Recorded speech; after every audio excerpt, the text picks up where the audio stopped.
Hello, everyone. Good morning, good afternoon, good evening.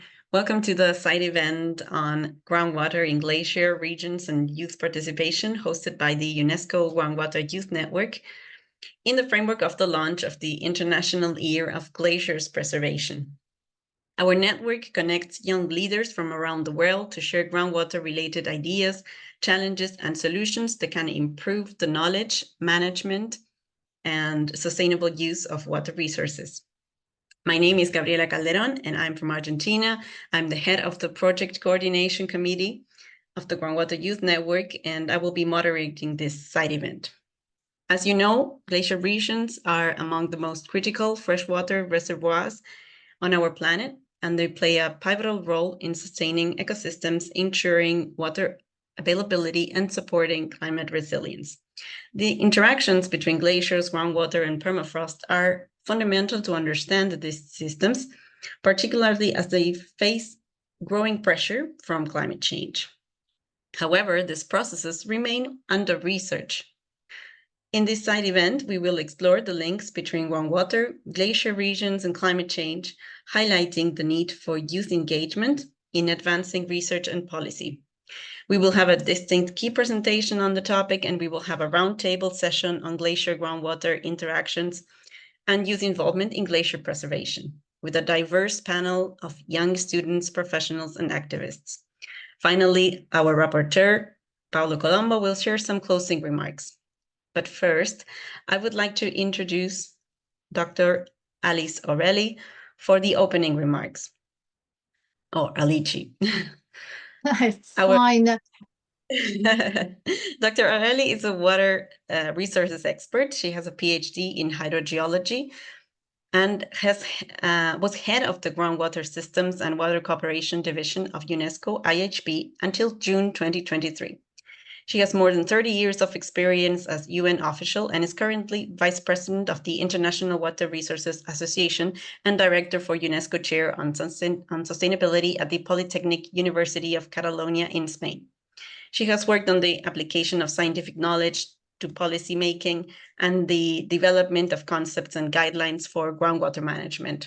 And also, I have to say that at the moment she was part of the groundwater systems and water cooperation division, our network was created. So thank you for supporting the youth involvement.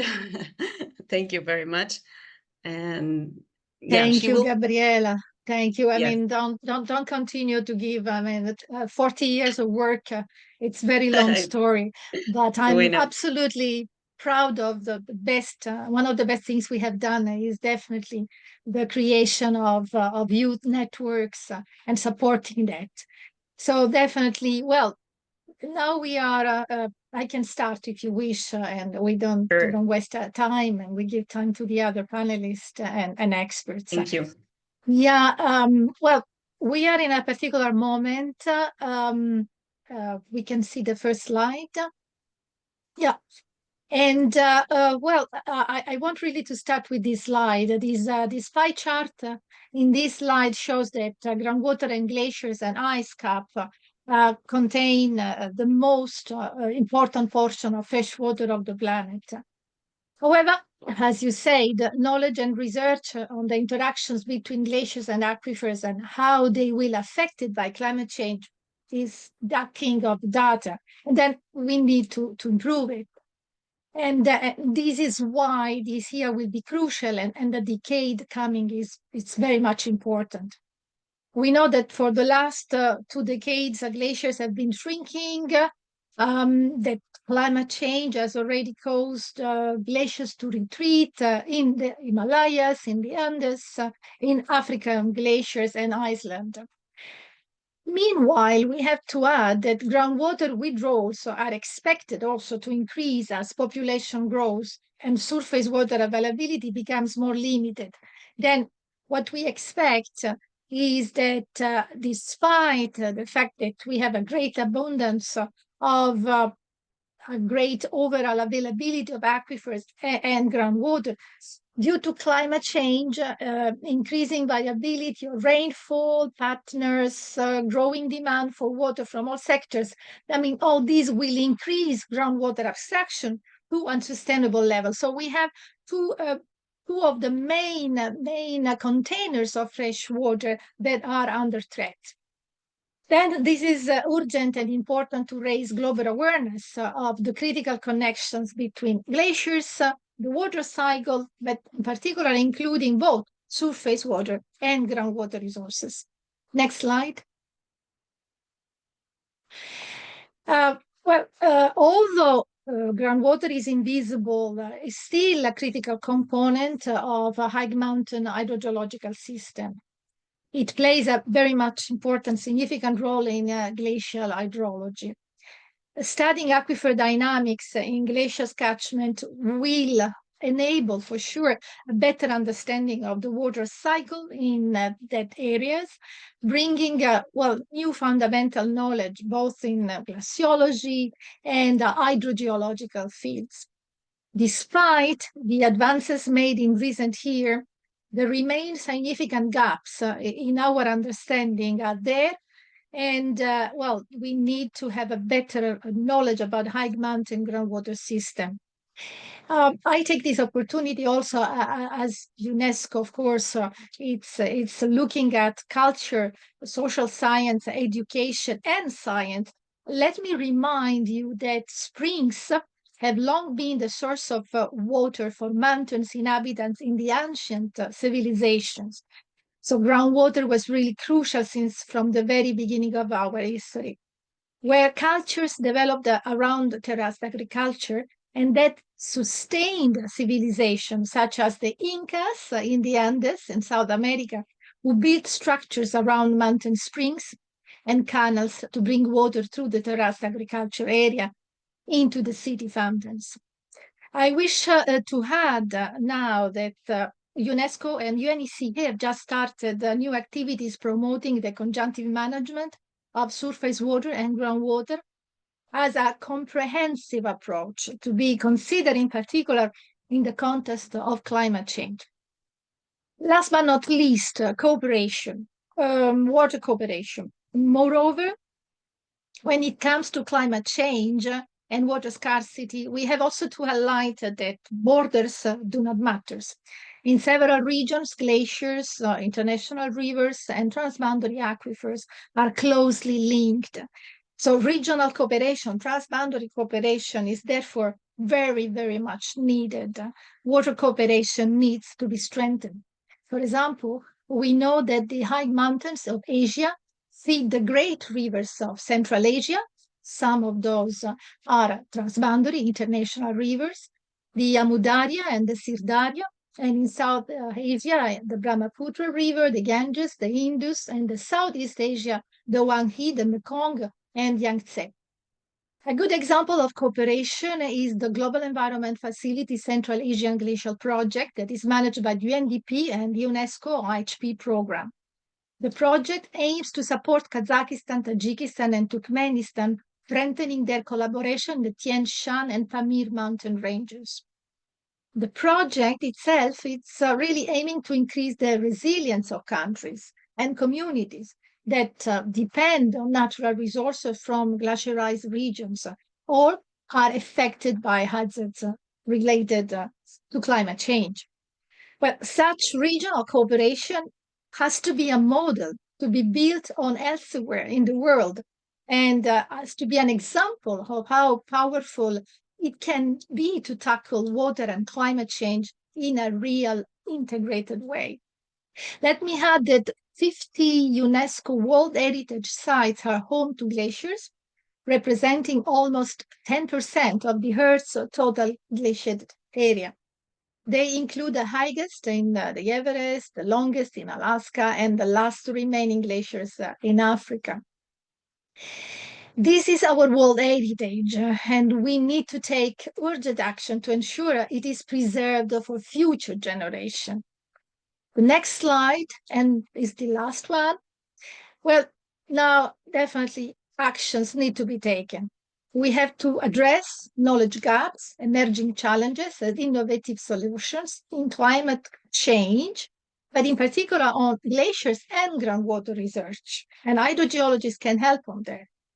And first of all, we have to promote youth involvement in fostering water cooperation, improve research financing, and open career paths for students, young researchers, and early career scientists that create jobs. We need to support youth engagement and improve education programs in particular, as the basis for creating the conditions to protect fragile natural systems. Well, definitely there is a need for further research on groundwater and glaciers, as well as more transboundary cooperation at different levels and scales. This action to be taken should be part of the UN program of work of the International Year of Glacier Preservation. At least I think this is what we would like, and also be included in the UN Decade of Actions for Cryosphere Science, starting this year to 2034. Well, more than 50 countries have glaciers, so I want to end saying that in the UN resolution that has established the year, that has established the decade, it also established a trust fund for countries. Countries are requested to support, to provide financing resources for studies and research, and in particular, to create the right environment for young scientists to be able to contribute to building our future. And with this, I thank you so much.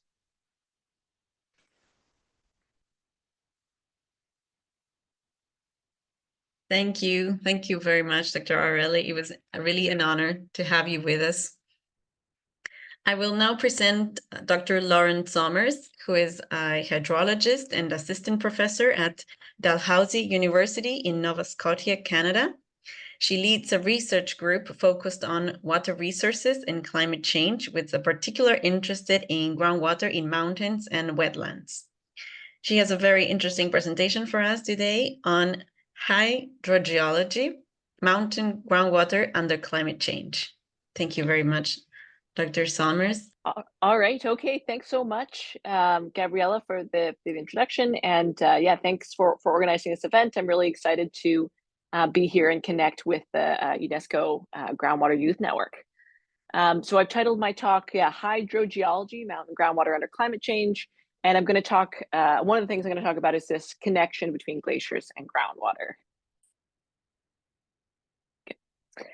So we sometimes refer to mountains as the world's water towers because they provide a disproportionately large amount of our freshwater resources. And so part of that is because they receive more precipitation through the orographic effect. And then by the same effect, they create rain shadows. So they provide a lot of runoff, and then in some cases, the adjacent area is a bit drier and really needs that runoff. And then at the same time, some mountains host snow and ice, and that basically takes water supply from when the time that it rains or it snows, and sort of shifts it into those warmer, drier periods when we get snow melt and ice melt, to a time when we do rely on that water. And our dependence on mountain runoff is growing. So one recent study estimated that by 2050, 1.4 billion people who live in lowlands will depend critically on mountain runoff. So we know mountain rivers are quite important for water supply. We've heard about that in the plenary, in the opening remarks. But we also know that mountain water supply, surface water systems are changing in mountains. So there have been a lot of studies on this topic. So we've got less snow, more rain. Globally, glaciers are retreating. And what we're seeing is, in general, increasing winter stream flow and decreasing late summer and early fall stream flow, or in the tropics, decreasing dry season stream flow. So to illustrate, this is a graph from a river in the Canadian Rocky Mountains, comparing past conditions in the dotted line, high peak runoff that kind of falls during the summer, and then closer to current conditions where we have an earlier snow melt event. It's not as much water, and it tends to diminish more into the summer. So we know mountain surface water systems are changing. One thing we don't know as much about is if mountain groundwater systems are changing too. So in this talk, I'm going to focus on sort of three main points. I'm going to talk about first the role of groundwater in mountain hydrology. Second, I'm going to talk about how mountain groundwater is being or will be impacted by climate change. And third, I'm going to talk about some remaining unknowns, particularly around cryosphere-groundwater interactions. So first of all, what is the role of groundwater in mountain hydrology? So this is a topic that we've been hearing more about in recent years. We've got quite a few studies in the last, say, 10 years, more and more on this topic, which is great. Really filled a niche in our understanding of mountain hydrology systems. So this is a conceptual diagram that I made for a review paper from a few years ago. Shows some of the flow paths in mountains for groundwater. So I'm just going to point out a few things. So in terms of recharge, we get recharge from rain, snowmelt, streams and lakes and their interactions with the groundwater system, and also glaciers. And then, so what happens to that recharge? So the recharge goes, of course, into the subsurface. We get some of that recharge will come back to the surface in the mountains as springs, which were mentioned in the opening remarks, very important. Also as base flow to rivers. So that groundwater will help support stream flow during times of low flow. And so there have been quite a few studies on that topic in different mountain ranges around the world. And we get all sorts of, a wide range of numbers, but generally between sort of 30 and 70% of base flow in rivers can be accounted for by groundwater. And then a smaller portion of that recharge will leave the mountain basin in the subsurface. So that will flow towards lowlands and become what we call mountain block recharge. So that might recharge a lowland valley aquifer, and that can be a really important source of water, especially in drier places, arid or semi-arid places, if you're extracting a lot of groundwater from valley aquifers. So past studies have basically established that groundwater is this important component of mountain hydrological systems. So how is that mountain groundwater system responding to climate change? One challenge in answering that question is that we don't have that many observation wells in mountains. Mountains can be remote, they can be difficult to access. It's hard to get a drill rig in on uneven terrain. So and also, one of the reasons we install observation wells is usually to be close to larger, settlements. So we don't have all that many wells in mountains. And that's limited our ability to see observational trends. So there's not a lot of studies on this, but this is one thing my grad student and I decided to tackle. And this paper was published this past year. And so what we did was we just said, let's see what we can find in Canada and the United States. So I'm based in Canada. And so we looked at all the public observation wells in mountain regions, which are shown in this map in brown. Those are the mountain regions. And we looked for wells that had more than 20 years of data, and we found 171 wells. And the median record length was 33 years. And what we found was that just over half, so 54% of the wells had statistically significant trends through time at a 95% significance. So those are all the symbols that have a black outline. Those showed significant trends. And the downward pointing arrows are negative trends. So groundwater levels are decreasing. Upward pointing arrows are increasing trends. So groundwater levels are increasing. So of the significant trends, 69% were negative and 31% were positive. So we are seeing both, positive and negative trends, but we are seeing more negative trends than positive trends.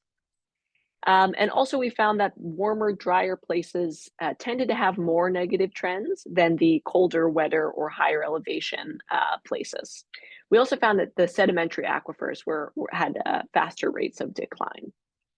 And that would be, of course, due to both climatic trends and also, extraction impacts these trends too. So that kind of gives us, a little bit of context for what we've observed. But what about looking into the future? How do we think things will change in the future? So this study, as an example, is a modeling study that I led, and it's based in the Peruvian Andes. So we looked at a watershed called the Shilcas watershed in the central Peruvian Andes, and it's the main water source for a city called Huancayo. And Huancayo has water shortages during the dry season fairly frequently. And so the Shilcas River is fed by the Huaytapallana glaciers in part. So up here in the headwaters, we've got glaciers. And these glaciers have retreated pretty significantly. So another paper said that between 1984 and 2011, they saw a 44% aerial retreat. And you can see that a little bit in these pictures, just comparing a picture that's a few decades old and a more recent photo that we took in the field. So what we want to know is how the Shilkas River and the water supply there will change as the climate changes. And what we did was we combined numerical models of groundwater system, surface water system, and the glacier system to try and project conditions into the future. So here are the glacier and hydrologic projections that we came up with. So up here in the top panel, actually for both panels, the time period is 1960 to 2100. So we simulated the climatic, we got downscaled climate projections and simulated the hydrologic system. So we can see as the temperature increases, these three lines, the red, yellow, green, and black lines are all simulations of glacier area. And we're simulating glacier area decline. The gray dots are observations from satellite imagery. So we can see that the model is projecting that around 2085, these glaciers will disappear. And in response to that, down here we have the dry season stream flow proportions. So as the simulations project that the glacier will get smaller, the glacier melt in the dry season, of course, gets smaller as well. In response to that, the total stream flow is projected to decline, especially during these few decades sort of in the middle. But the groundwater discharge, which is this yellow line, actually stays fairly consistent. So the groundwater discharge is becoming a larger proportion of dry season flow, which is good, and helping to kind of buffer that hydrologic change. We do see a slight, declining trend in that groundwater discharge in the simulation. And what that's mostly attributed to is increasing evapotranspiration in the model. So as temperature rises, the model's projecting more evapotranspiration and water loss that way. We're also able to probe this question with this model of how much glacier melt is contributing to groundwater recharge. So what this model suggested was that only about 2% of the simulated groundwater recharge was coming from glaciers in this particular basin. However, that's a number that's not particularly well constrained. So we're able to simulate that, but we don't have very good data to know if that number is correct or not. So that brings me to my final theme here, which is cryosphere groundwater interactions. So this was actually a topic of a perspective piece that we published this past year as well. So myself and my colleagues Marit van Thiel and Caroline Aubrey-Wake, we pulled together a workshop, bringing together scientists that think about these topics, and then wrote a kind of perspective piece to kind of bring together the community's thoughts on the question. And what we found was we're fairly certain that snow is a major contributor to groundwater recharge in mountains. There's quite a few studies that show us that. But our understanding of how much glacier melt contributes to groundwater recharge is really still quite an unknown. There are not very many studies on this topic. So there's sort of a lot of interesting work to be done here.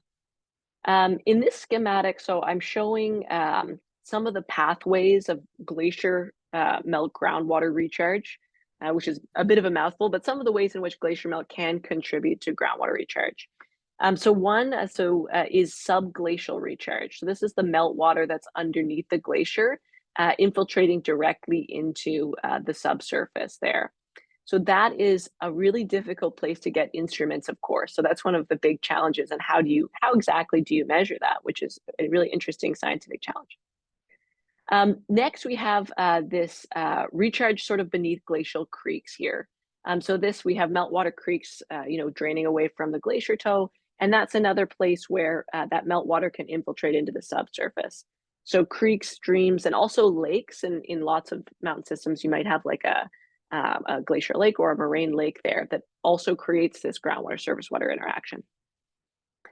And then moving downstream, so these are sort of up close to the glacier toe, but there's also potential for larger scale interactions. So one being that mountain block recharge that I mentioned earlier. So if you have groundwater recharge occurring up near the glaciers themselves, you may have subsurface flow paths over a very long timescales that do connect those high elevation areas to the low elevation areas, which are not well understood. And then the other is water in rivers as you move downstream. That's going to be a mixture of, say, glacier melt, snow melt, rain, other meteorological waters. As they move downstream, there's this ongoing potential for groundwater surface water interaction. So it's sort of interesting where there could be this groundwater recharge from glaciers that's not actually occurring, right adjacent to the glaciers. So there's these other potential pathways that we also don't really understand. So finally, there are questions around, what scales sort of matter for these interactions in terms of temporal and spatial scales. So we put this this graphic together. So it's got the temporal scale on the x-axis and spatial scale on the y-axis. And basically what we're trying to illustrate with this is, the question of, okay, does glacier groundwater recharge, does it only matter within a few kilometers of the glacier, or, are there these impacts that could be felt further downstream? So we just came up with some different research questions, both applied questions sort of water management and also kind of research questions. So I'll just point a couple out. So kind of a large scale question would be, how is groundwater irrigated agriculture affected by reducing meltwater recharge? And then a smaller scale question could be, how vulnerable is a mountain community to climate-driven changes in glacier-fed springs, for example? So just an example of some of the questions that involve this question of glacier groundwater interaction and spatial and temporal scales. So just to sum up, we know that mountain groundwater is an important water resource and an influence on surface water resources in mountains. Models suggest, so I presented one, but other models from other mountain regions also suggest that groundwater recharge in mountains is likely to decline with climate change. Observational studies are scarce and they tell a bit of a more nuanced story. And then finally, we still lack really an understanding of cryosphere groundwater interactions in mountains. So let me finish by just acknowledging some of the people here that played a key role in the studies I presented. And of course, there were many more. And thank you very much for listening.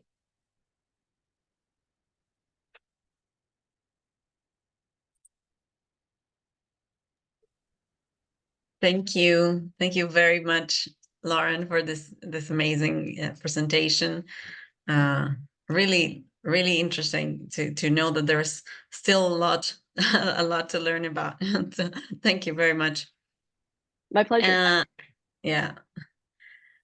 Now I will give the floor to Caio Macedo, who will be moderating the roundtable session on glacier and groundwater interactions and youth involvement in glacier preservation. Caio is a hydrogeologist with a degree in geology from the Federal University of Minas Gerais, where he contributed to research on groundwater monitoring, monitoring the São Francisco River basin.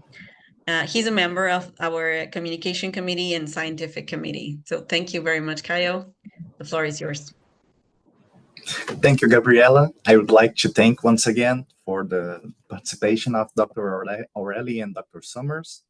And yes, my name is Caio Macedo. I'm a hydrogeologist from Brazil. And while my country is not particularly famous for its glaciers, as we do not have any in our territory, as Dr. Aureli mentioned, the impacts in these structures are not limited to country borders. So in the following semester, I will be starting my master's, and it will focus on a groundwater numerical model of the Brazilian scientific base in Antarctica. So this topic it's really of my interest. But for now, I will be moderating this roundtable session on glacier groundwater interactions and the involvement with these 5 amazing panelists. And I will start presenting them. First, Isabella Wicks. She's a PhD researcher at Northumbria University with the Center for Polar Observation and Modeling. She's studying how surface melt and firn hydrology affect Antarctic ice sheet stability. We have also Noelia Sileu, and Dr. Noelia is a geologist specializing in groundwater hydrology and water quality in cold mountain regions.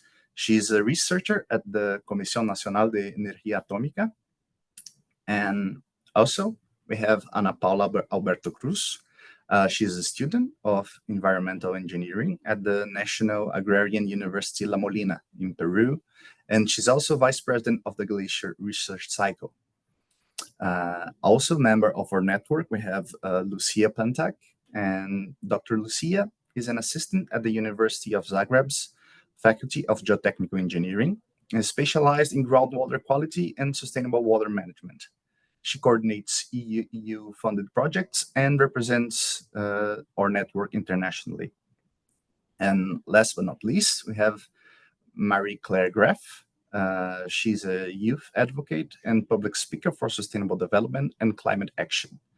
She leads initiatives on climate, youth empowerment, and education. And she's a coordinator of UNESCO's Youth Climate Action Network. And I hope they are all here. And I will start with a question for Isabelle, and Noelia.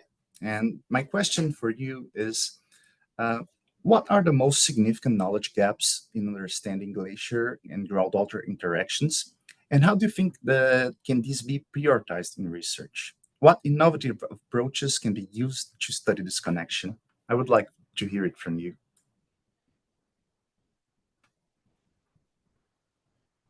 Great, thank you, Cal. I'll hop in here. And thank you again for having me on the panel. It's very exciting to be here today.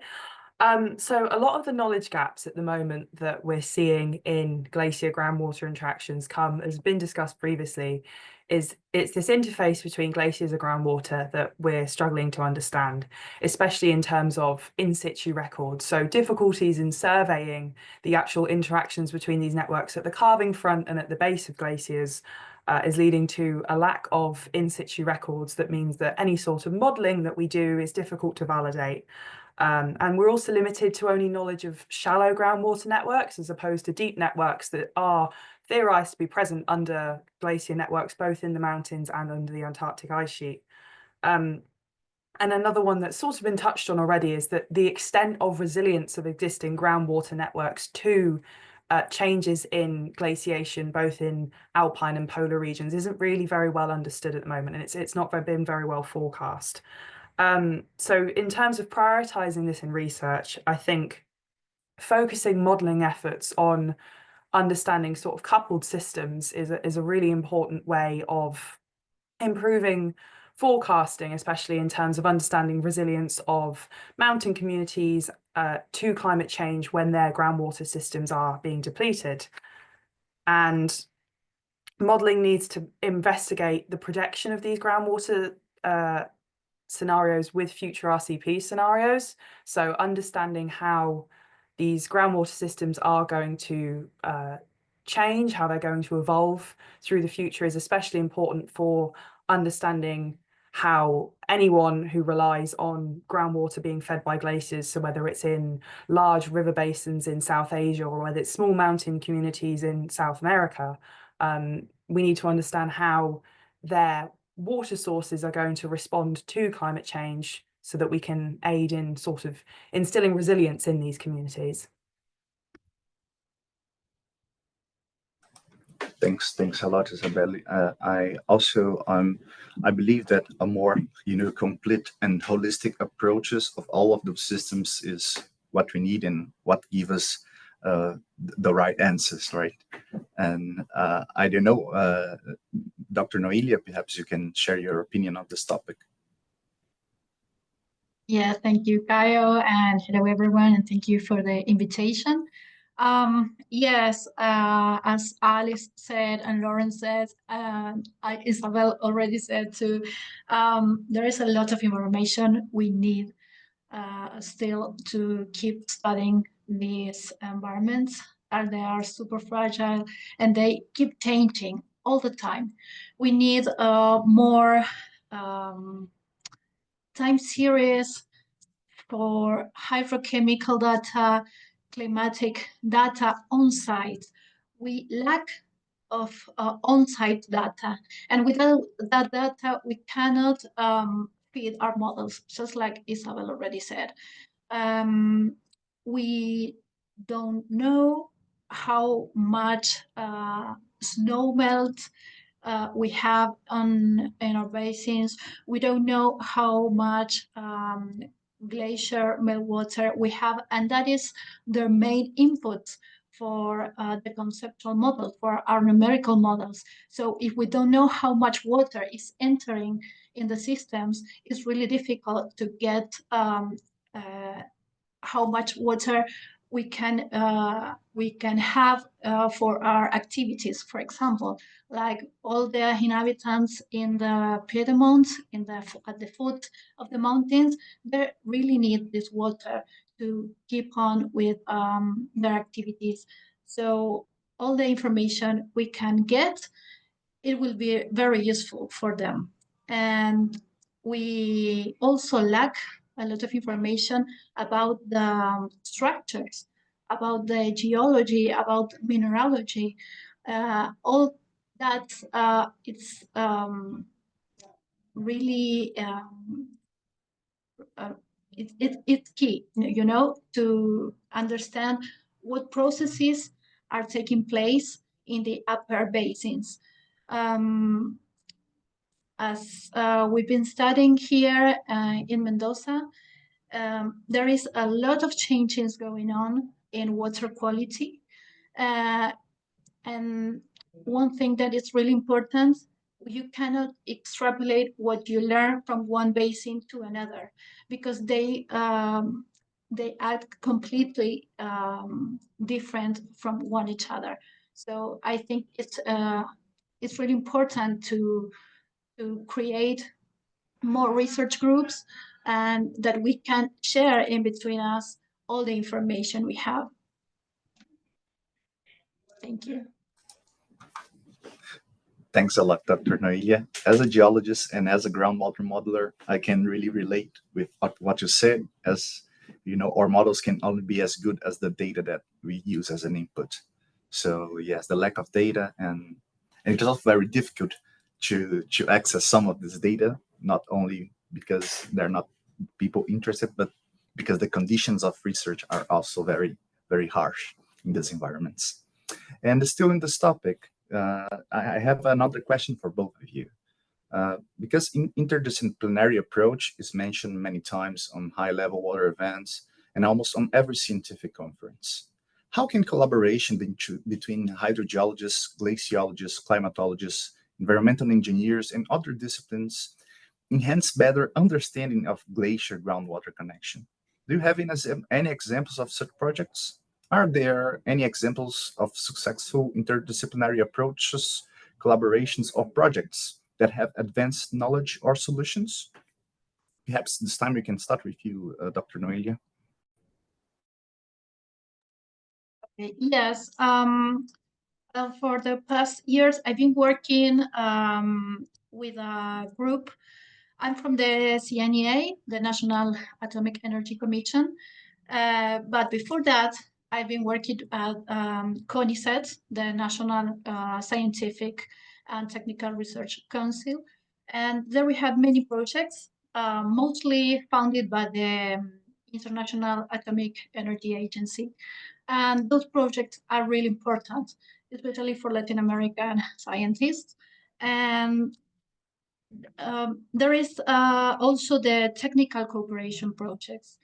And those projects give you the opportunity to interact not only with colleagues from your own country, but from different countries of the world.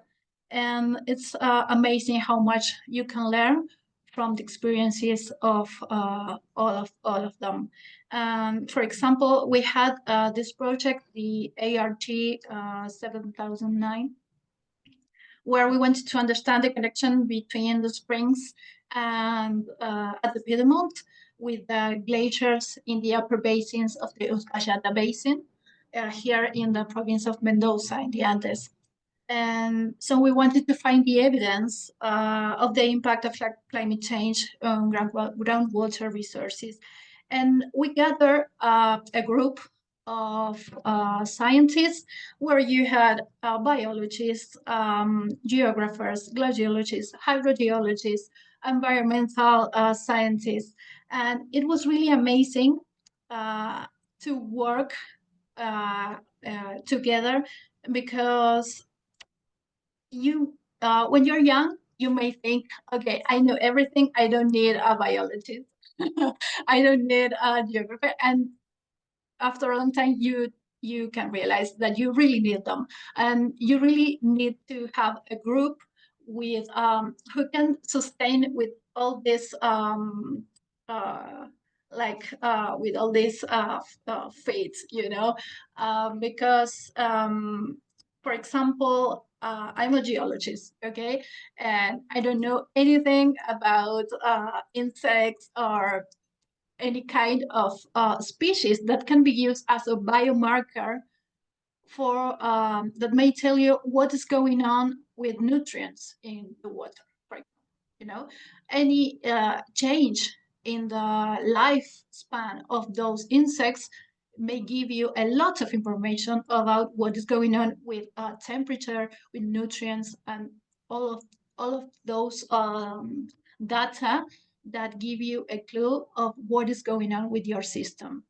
And what is important too is that you can maintain those groups in time, because maybe you start and the investigations may last 1 year, but 1 year is not enough to study these environments.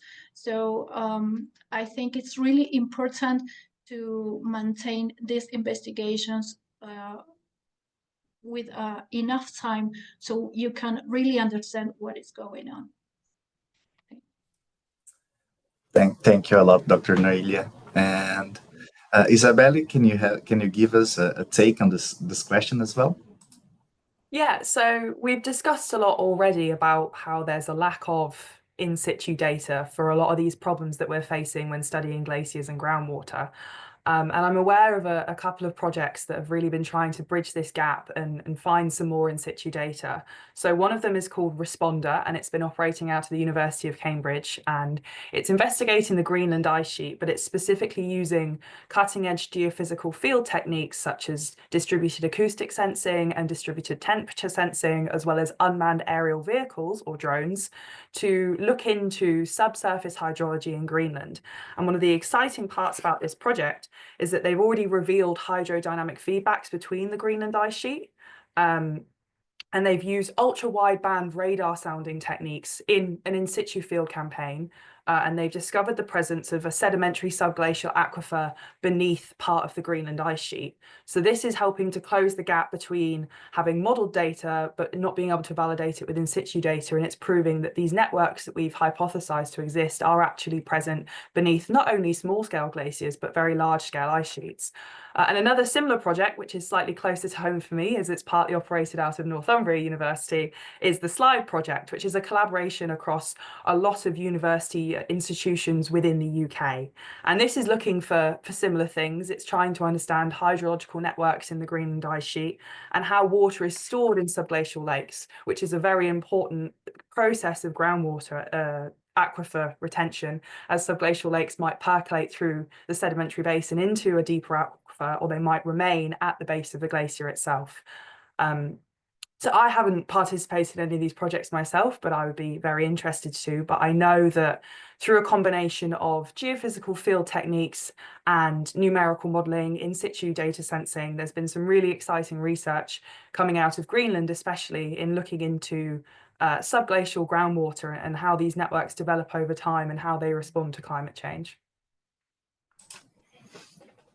Thank you a lot, Isabelle. I believe that those examples are really inspiring, and perhaps it may show the way for other scientists to work together in finding solutions. Now let's make some questions for our other panelists. So the following questions will be aimed to Ana Paula, Lucia, and Marie Claire. First, I will start asking, how does climate change relate with glacier and groundwater vulnerability? Why is it essential for young researchers to engage in this field? I can start with this question. So we already heard that climate change accelerates glacier melting and it's affecting the groundwater system. But we actually don't have enough data, and we need to have more research, more experience sharing on this topic, because we only talk about the quantity today, but there is a need to talk about the quality of the groundwater also, and the climate change effect on the glacier melting, where we have salt water rising, sea level rising, and saltwater intrusion in example karst aquifers that are coastal.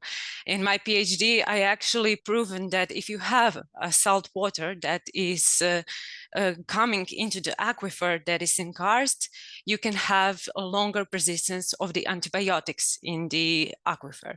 So there are a lot of research that needs to be done. There are a lot of topics that needs to be done regarding the interaction between groundwater and the glaciers and the cryosphere. So this is my topic, but I would like to give other members the word. So, yes. How all had mentioned before, climate change is closely linked to vulnerability of glaciers and groundwater in mountain environments. Glacier and snowpack act as natural reservoirs, gradually releasing water through seasonal melt, which supports stream flow and groundwater recharge. But rising global temperatures have accelerated glaciers melt and reduce snow water storage, altering hydrological regimes and decreasing water availability for communities and ecosystems. So for young researchers, it is essential to engage in studying these dynamics due to their critical impact on ecosystems and communities. In regions like Cordillera Blanca and glacier waters are vital for local populations. Through initiatives at SIGLAS and collaboration with institutions such as INAHEM and SENAMI, there are institutions very important here in Peru related to the conservation of glaciers.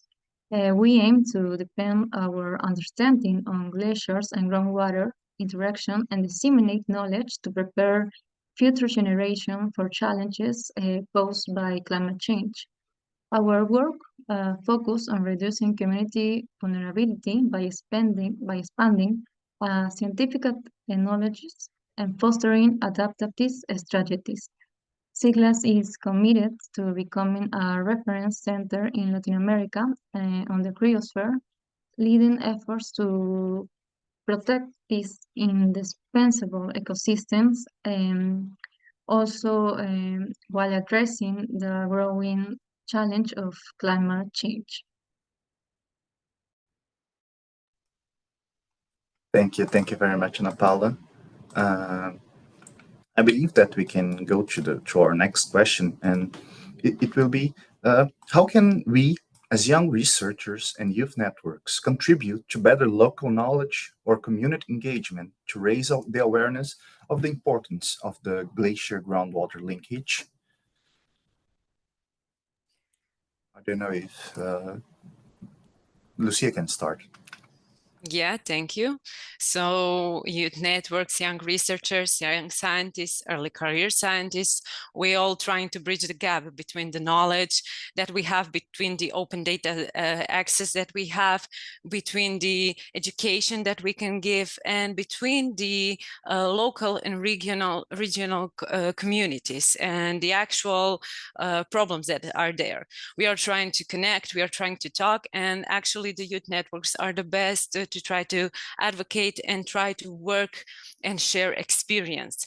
Because as I said, we all have different backgrounds, we all have same interest. We want to preserve the water security for all. And these interactions can actually be made through our network, Groundwater Youth Network, and through scientific committee.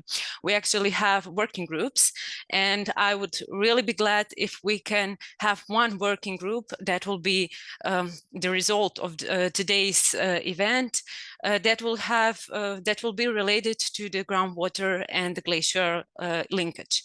So I will share you in the chat the invite if you would like to be a part of such a network, and if you want to be part of such working group. You don't have to be our member of the Groundwater Youth Network. We will be really glad if we can have inclusion for everybody, for every network, for every institution. So if you are interested in working with us on this interesting topic, so please fulfill this in chat. Thank you.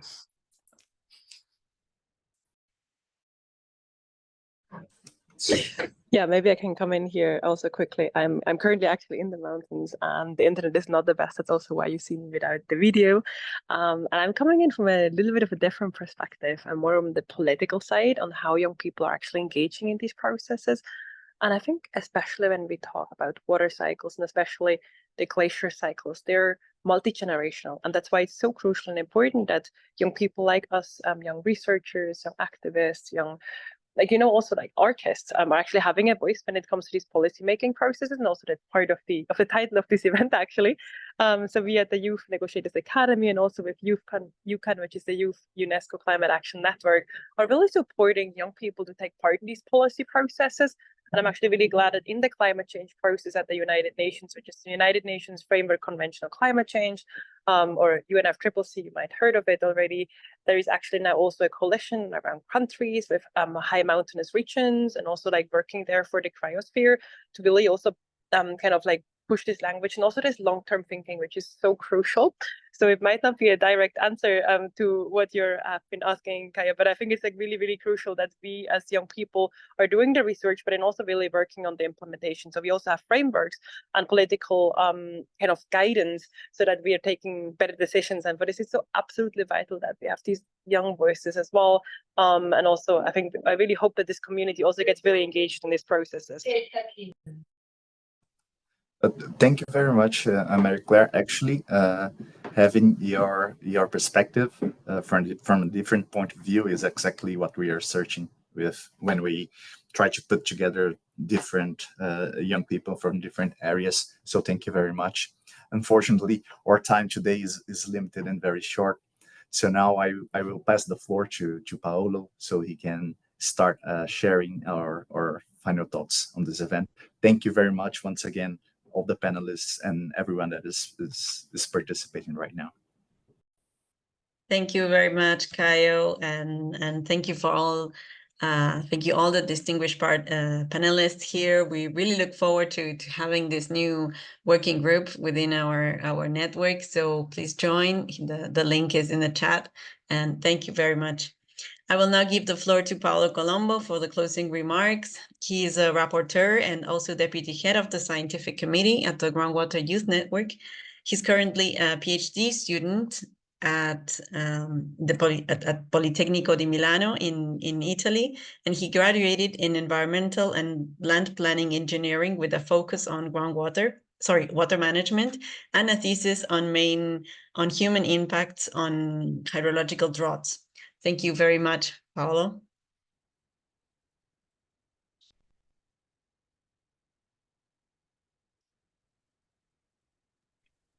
Thank you, Gabi. So it has been a interesting and plentiful of knowledge session, and we started with Alicia Aureli telling us how glaciers are crucial sources of groundwater research, with both systems actually facing significant risks from climate change, and plus to mountain hydrology, which plays a vital role. And in the US, almost 70% of sites showing negative trends, with sedimentary aquifers showing faster decline rates, impacted both by climate change, but also human extractions. And so how it is important to actually integrate mountain hydrology into the management of groundwater research, bringing together surface water and groundwater. So also cross-border water cooperation is essential as glaciers and groundwater systems span multiple countries. And we understood how, especially in the mountain areas, it is difficult to have an accurate and diffused monitoring network, and that results in difficulty of having also modeling tools to adequately understand and simulate these aquifers. And we went ahead with insightful roundtable session where these topics also emerged, but also we understood that it's difficult to transfer information across basins as well. So that it is important to understand local and regional peculiarities of the territories we study and work on, and also that is really needed to bring together different expertise, ranging from different backgrounds, from hydrogeology, but also to biology and to management and politics. And in these, youth networks can bridge the gap between the knowledge and local and regional communities, trying to connecting, talking, advocating, and sharing experience. And so, as we discussed in the roundtable, this event was one of the only 2 youth events in this day, and also the only one that talked about groundwater, and was organized among others by the Groundwater Youth Network, which I'm part of, and the scientific committee of the Groundwater Youth Network tries to do exactly this, to bring together different expertise among young people that work with groundwater, but also that come from different backgrounds, and to work together and through working groups. And as of these, in the next slide, you can see our contacts, and Lucia also shared the link to join our scientific committee. And we are planning to organizing a working group on glaciers and mountain hydrology interactions with groundwater. So if you're interested to do in this topic and would like to work on it and help us to bring this topic also in our network and forward, please don't hesitate to click the link, or also contact us at these in these socials and all the places you want. So thank you to all the speakers of today, and it was really an interesting session. And now back to Gabriela for the final speech. Thank you very much, Paolo, for summarizing part of this event. I see that Lauren is still here, and we have some questions. If we can just very briefly, please, because it's also interesting when the audience has some questions. One of them is, what are the potential consequences of glacier retreat for groundwater-dependent ecosystems and human settlements? Yeah, that's a great question. So would be a couple different dimensions to that question as well. So certainly the water supply question. So if you're in a nearby community, like I mentioned, like if you're reliant on that water, so I think we probably get that. But there's really some other interesting avenues of research into sort of ecosystem response. So if assuming the question sort of getting a little bit maybe beyond just water resources. So I remember seeing some research presented on just the species that are of vegetation that is growing, like in the proximity to the glacier toe, is impacted by this sort of microclimate of the glacier. So there's those kinds of ecosystem impacts as well that are interesting. There's quite a few studies as well. They're sort of looking at like, okay, if a glacier is retreating, how quickly and what kind of vegetation communities are filling those sort of new niches there? Are they, how quickly are they developing? So there's those types of vegetation and ecosystem changes as well in those areas with retreating glaciers. Great, thank you. Also, there is another question. Given limitations in observation data, how useful are remote sensing techniques like INSAR, GWYN, etc., in cryosphere groundwater context? Yeah, that's a great question. So the not being a remote sensing expert exactly, but having seen what people are working on. So I think INSAR for glacier surface changes definitely useful, and also smaller scale things. People are doing LiDAR surveys with drones. I think that is in full swing for glacier monitoring. For the subsurface stuff, as far as I know, a bit harder to do with remote sensing. GRACE is something that I've thought about. Hey, could we use this to look at groundwater changes in mountain regions? One problem is just the large spatial resolution of a product like GRACE. So if you're trying to look at an area that's a few square kilometers, and you've got glacier area changing, which is a big mass change over here with some uncertainty, and you're also trying to figure out the groundwater mass change. My impression is that for the spatial scale and the signal, it's hard to tell the difference. You're really just seeing, here's the gravity change in this kind of big cell. That's not to say that I'm sure, maybe someone working in that area, maybe they're getting close to being able to tell the difference. There was a study out of Canada that was using GRACE, and they were sort of it was 2019, I think, they were claiming that they could see with GRACE data an increase in groundwater storage around an area with decreasing glaciers. Now, I was maybe a little skeptical of if they could really tell that or not. But yeah, I think there's potential there, but we maybe don't have a silver bullet yet. Great, thank you. And there's another question also, if there are two more questions. If Alici is here also, she wants to answer. You're also welcome, please.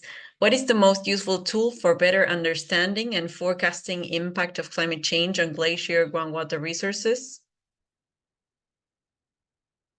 Well, I think that Lauren can answer already, saying that this is why we are here. I mean, definitely there are many tools for the moment. There is isotope hydrology, there is remote sensing, there is geophysics, there is in situ sampling, lack of wells. So I mean, Lauren said that we don't have enough wells at that elevations.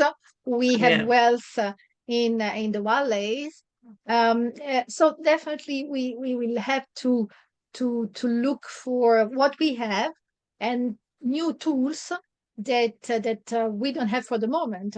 But the main issue is definitely what the panel said, to have this integrated approach, this interdisciplinary approach in a way that a biologist and hydrogeologist looking together maybe can invent something new. So, well, yeah, definitely the integrated approach, interdisciplinarity, I think, is the best tool to proceed for. Sure, yeah. And there's one more question for Lauren. Many periglacier areas are being fed by glacier meltwater. What is the role of periglacier zones in groundwater systems in mountainous regions? Sure. Yeah, so maybe I will just make sure I understand the question. So basically, it's saying periglacier, just as in like the area directly downstream of the glacier, they're fed by glacier meltwater. What's the role of those areas? Okay. I would assume so. Sure. Yeah. Okay. So I think that periglacial area, if we're talking about the glacier sort of forefield, that's in this location where you can have groundwater surface water interactions. So you may have infiltration of water, or you may have discharge of groundwater there as well. So depending on the topography and the type of the valley and all of these other factors, you may or may not have vertical exchange of water between the surface and subsurface. That's probably the biggest thing that you might be interested in the periglacial area in terms of groundwater and glacier interaction. Thank you very much, Lauren, Dr. Summers, Dr. Aureli, and all the panelists who attended today. Thank you to all the speakers, to all the participants who attended. I think we have a very good number of participants today, and I would like to especially thank Caio, who was the first one to propose this side event. So thank you very much. And also to all the members of Groundwater Youth Network, Mahmoud there with the logistics, and all the members that are part of the scientific committee, the communication and the outreach committee. Thank you very much for taking part in engaging in this event. So hope you can join our network or follow our updates, and yeah, see you in the next event. Thank you very much. Thank you. Bye. Thank you. Thank you, Thanks Gabriela. again. Thank Bye you. bye. Bye. Bye, everyone. Bye, everyone.